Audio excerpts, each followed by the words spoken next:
Hi అండి, నమస్తే. నేను మీ జాడే లక్ష్మణ్. ముందుగా తెలంగాణ 56 న్యూస్ ప్రేక్షకులందరికీ కూడా హోలీ పండుగ శుభాకాంక్షలు.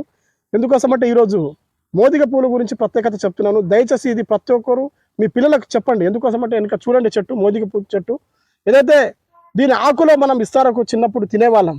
ఎంత ఉపయోగాలంటే ఎవరు తెలియదు. దీని గురించి ఉపయోగాలు కూడా కొంచెం కామెంట్ రూపంగా తెలపండి. దీని పూల గురించి ఏం చెప్పాలంటే నిజంగా చెప్తున్నా కదా, మన మీరు తుమ్మెదల మీద తెలుసో లేదో, తేనెటీగలు దీనిపై వాలి ఈ రసాన్ని పీల్చి మనకు దాన్ని తింటే ఎంత తీయగుంటాయి తెలుసా. ఇవి మీరు ఒక్కసారి మీకు తెలుసో లేదో, తేలుగుట్టినప్పుడు కావచ్చు ఈ విత్తనాలు ఎంత ఉపయోగపడతాయి ఎవరు తెలియదు. సంవత్సరానికి ఒక్కసారి దీన్ని రంగు పూసుకుంటాం. ఎందుకు పూసుకుంటాం తెలుసా మీకు? ఎవరు తెలియదు ఈ విషయం.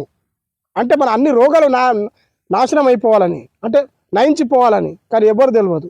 ఇప్పుడు కెమికల్స్ ఉన్న రంగులు పూసుకుంటే ఏమొస్తుందంటే చెప్పండి, కొత్త కొత్త రోగాలు వస్తున్నాయి. దయచేసి మిత్రులారా అలాంటి తప్పుడు పని చేయకండి.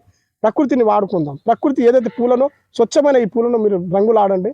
మరొకసారి చూస్తున్న ప్రేక్షకులందరికీ కూడా హ్యాపీ హోలీ.